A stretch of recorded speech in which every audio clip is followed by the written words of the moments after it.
Hey everyone, welcome for episode 5, Off-Grid Alaska Cabin Building.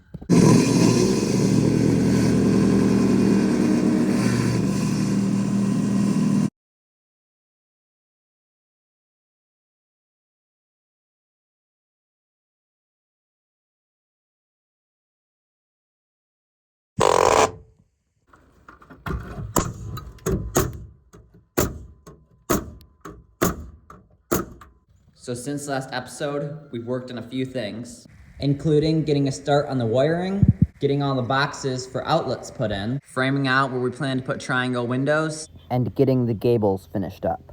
It's most likely going to be a couple months before we're able to get these custom triangle windows put in place, just because we had to order them, and that's going to take quite a while.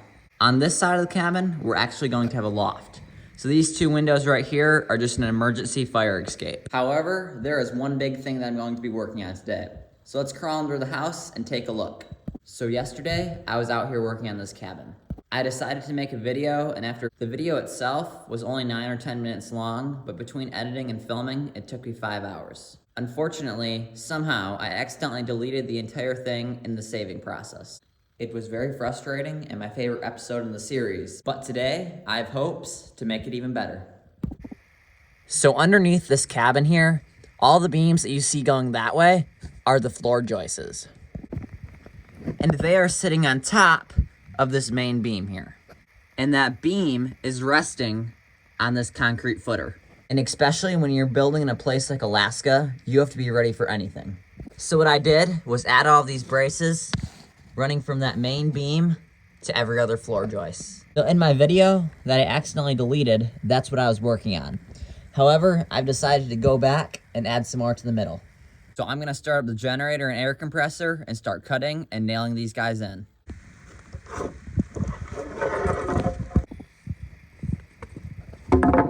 And right here, what you see on top, this is my template, and as you can see, you gotta cut a little bit of an angle on the end there. And the angle is so that it sits flat to that beam and can go up at a diagonal angle to the floor joists.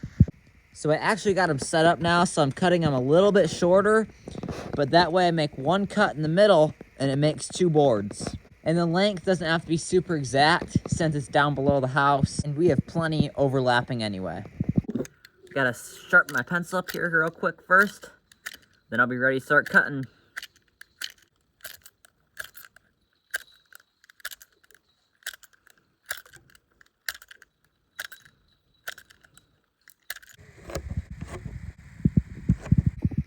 All right, let's fire the generator up and start cutting.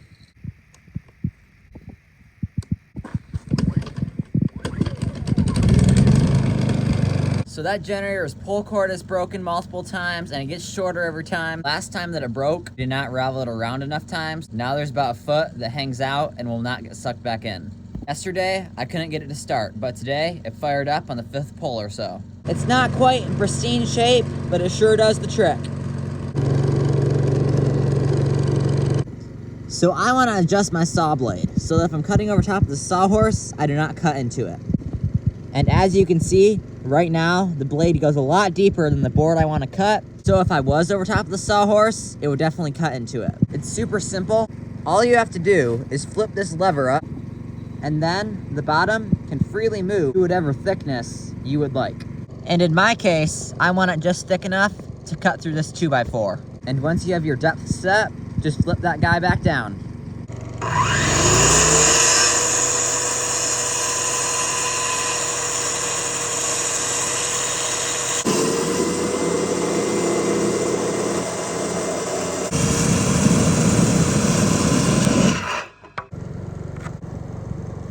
And it is very important to always use the same template. So this here is my template, as you can see. Yesterday, I cut 24 different boards. If every time I cut one, I was 1/8 of an inch too short, and I always use my most recently cut board for the next template, by the time I got all 24 cut, I would be 3 inches off. And even though we have a lot of room, a lot of board overlapping, and this does not have to be super precise, when you're building a cabin, 3 inches is a huge amount.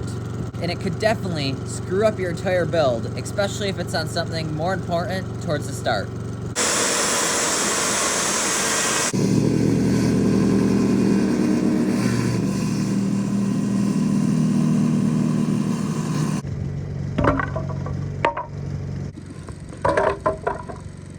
So for the tops of these braces, I'm going to be using this nailer right here. And for the bottoms, I'm going to be using the little palm nailer. So let's fire the air compressor up and start pounding some boards in.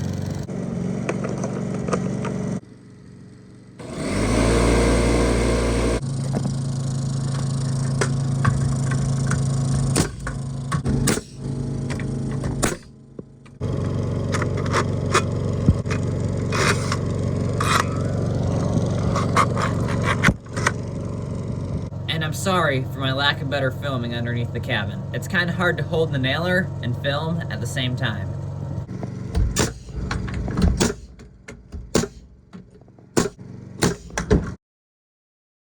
Okay, now I'm gonna grab that palm nailer and start nailing the bottoms in.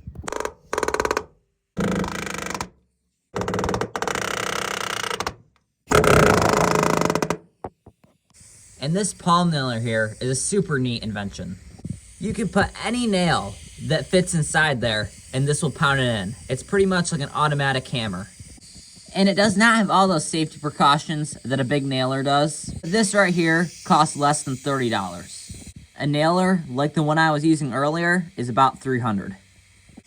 It's just a super simple little nailer and it gets the job done.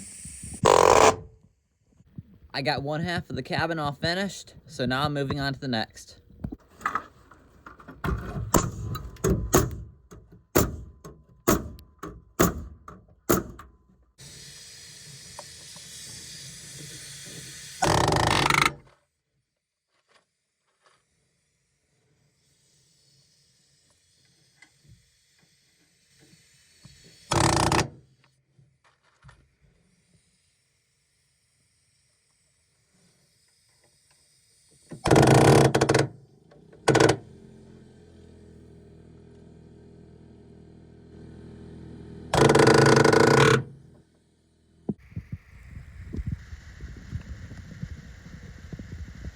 So we'll see. I may go back and add some more braces to the middle, but right now, that job is finished.